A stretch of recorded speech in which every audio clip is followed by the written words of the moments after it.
What's going on, guys? Welcome back to my channel. Today's video is another installment of New Release Review, where I just give you my thoughts and opinions about some brand new releases.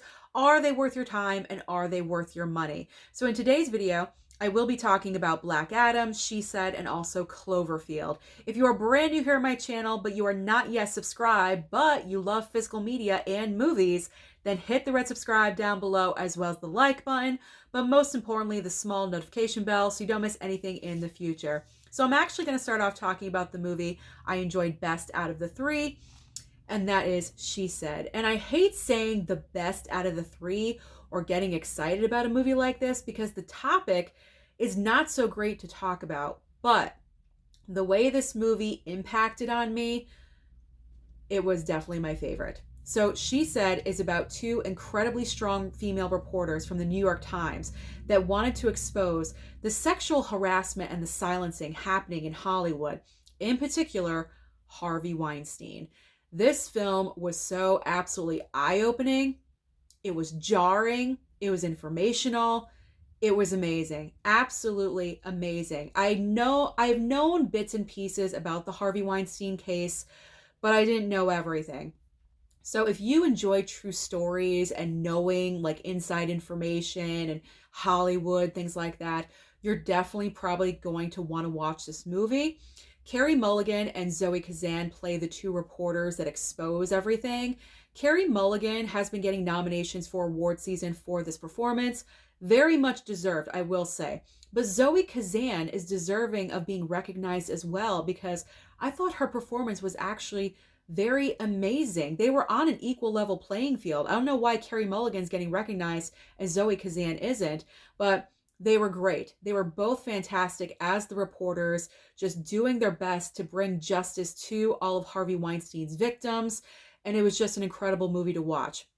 What really amazed me the most is that Ashley Judd, who was very vocal about speaking out about Harvey Weinstein, actually portrayed herself in this movie. I give her incredible kudos. I really do. To have the strength to speak out against someone that is just so high level in Hollywood, a mogul, someone that everyone was looking up to, and then portraying yourself in the movie that exposed him.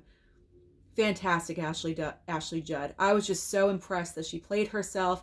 So overall, I really enjoyed this movie. Again, I hate saying that because of the topic at hand, but I love true stories, and this is definitely one that should be watched. Again, not the most rewatchable movie. If there's anything negative about the movie, not the most rewatchable, because who wants to watch this over and over and over again?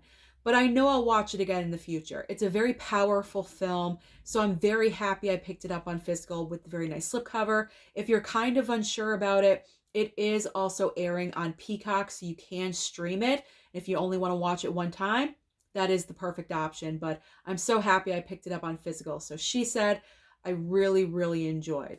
Okay, let's move on next to a lighter topic. Okay, I wanted to get the most heavy one out of the way. That's done, that's over. Okay, let's move on to Black Adam. And this is in no particular order. Yes, I enjoyed She Said the most, but whatever with the next two. Okay, so Black Adam was just okay. Just okay. It's just an okay DC film. I think for me, the problem is I don't know who Black Adam is as far as in the comics. I know who Superman is. I know who Batman is. I know who Aquaman is. I know who Wonder Woman is. Black Adam, who's this? Like, I had no idea who the character of Black Adam was. I think that was the majority of the problem for a lot of people. They just didn't know who he was. Maybe that was the reason for the lack of box office. Could be a factor. So Dwayne "The Rock" Johnson plays the character, obviously, of Black Adam in this film. I gotta say, it was kind of confusing in parts, here and there, just a little bit. And the reason why I say that, it does have a basic plot point, but the introduction of the character of Black Adam, his like origin and where he came from, like that was a little bit confusing because they introduced him and then later on down the line there was like a flashback to a different creation point. It was just getting a little confusing for me. And I'm like, well, what is the story of how he was created? That wasn't 100% clear to me. So that was a little like, meh. Like, oh, okay, I'll just roll with this. What they're throwing at me. I'll just deal with it and I'll just roll with it. And then the basic plot of the movie pretty much is this, I guess, town, and they're being overrun by people that want to control them, and they need someone to save them. So that's where Black Adam comes into play. They look at him as like a godly figure, like, please help us out. So he does, but he doesn't really want to. I don't know. Very basic plot line, very basic DC story. I mean, there's some wonky CGI going on here and there at some points, special effects, CGI, yeah, whatever. Then there's the introduction of the Justice Society, if I'm remembering correctly, because I watched this, I think, 3 weeks ago. So the Justice Society, where you have pretty much the same characters of Marvel. Instead of Doctor Strange, you have Doctor Fate. Instead of Hawkeye, you have Hawkman. Like, I don't know. DC and Marvel are kind of like, close together with their characters sometimes. You have Cyclone, and who's the other one? I can't remember. But there's a fourth member of the Justice Society, and they're trying to go up against Black Adam because they think he's wreaking havoc. He's doing more harm than good. So they're trying to take him out. It's a cluster. It's just a cluster of a bunch of events and action sequences, your typical DC film. But I wasn't really truly invested, mainly because I didn't know who this character was. So I'm not attached, if you get what I'm saying. So I didn't have like a worry or a fear or anything like that. I'm just like, I'm just going to assume he survives in the end. And that's it. So yeah, Black Adam was an average watch for me. I think I gave it 3.5 stars on my Letterboxd out of 5. It's like in the middle. It's not horrible. It's not the best. I didn't love it. I didn't hate it. Dwayne Johnson's acting in this movie, though, wasn't very good. I gotta say, it was very basic, one level, no real emotion in here. It was not impressive at all whatsoever. So I don't know. I know he was really into playing this character, like he was very much hyping up this movie, but it didn't look like he was enjoying himself actually in the film. I don't know. I wasn't expecting him to be like happy-go-lucky and smile and joyful all the time, but I don't know. There was just no levels of his acting at all whatsoever. It's very flat. That was very obvious, and I didn't like that at all. So yeah, basic film, average DC. I'm kind of glad that James Gunn is wiping the slate clean, because with movies like this, I wouldn't want it to continue. So I'm happy we're, wiping DC slate clean and we're starting over. And as you can see, the Steelbook is very basic looking. It's extremely basic. We couldn't get creative with this at all whatsoever. I actually like the slipcovers more, but for DC and Marvel, I always collect Steelbooks. So Black Adam, I wasn't that impressed. Let's move on to Cloverfield. And this is the movie Mama Blu-ray and I watched last night. Daddy Blu-ray kind of gave up halfway through and he went to bed. I don't think he was a real fan of this movie, but that's okay. So Cloverfield is pretty much the story of people that are at like a surprise going away party for someone. They're in the city, New York City, very active. They're having a late night party. All of a sudden, this gigantic kaiju monster starts wrecking the city out of nowhere, and pretty much everyone's just trying to run away and survive. It is found footage style of a movie.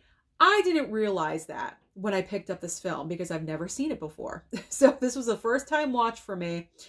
I got to admit, I'm going to warn you, if you are not a fan of shaky cam and being rattled around, you do not want to watch this movie. There were some points of this film I thought I was going to throw up because the camera was moving around, bouncing around back and forth so much because they're running. So obviously that makes sense. But after, I'd say, half hour, 45 minutes, it was really starting to grind on my nerves just a little bit. I'm a big fan of regular films, just a steady cam, steady shots, all the shaking around. I wasn't a fan. I wasn't a fan of this being a found footage. I give it respect for it doing that. I believe Matt Reeves directed this, the same director as The Batman. So obviously he knows what he's doing. He's a good, solid director, but I prefer a steady cam, not a shaky cam. So I'm just letting you guys know that in case you haven't seen Cloverfield, to just watch out for that. you might get a little bit dizzy. But overall, I enjoyed the concept of the movie entirely. I mean, trying to survive this big monster, you don't even know what it is, and it's spouting off like little like mini monsters all over the place. That's incredibly scary. So I enjoyed the concept of the movie. I just did not like how the movie was shot, if that makes sense. I think it does. So overall, I enjoyed this one more than Black Adam. I mean, Black Adam's at the bottom of this pile, this little mini pile that I'm showing to you. But I enjoy Cloverfield. And it's got an awesome looking steelbook. Look at this. I mean, the cover, you take it off. There's the monster. And there's the back, there's the city. So it's got an awesome looking steelbook. And I love how the slipcover incorporates the camera. So that's pretty cool. So I enjoyed Cloverfield overall. I would say I would give it a 3.5. I didn't rank it on my Letterboxd, but I would give it a 3.5 probably out of 5. Same ranking as Black Adam, but, well, okay. Black Adam, I'd give a 3-star. This one a 3.5. There we go. So I also enjoyed Cloverfield as well, and I do recommend that you pick this one up. So out of this pile, pick up Cloverfield, pick up She Said. You don't have to bother with Black Adam. You can always stream that on HBO Max. So those are the new movies I've been watching lately. Comment down below and let me know what you've been watching lately. Don't forget to like and subscribe before you leave, and I'll see you next time.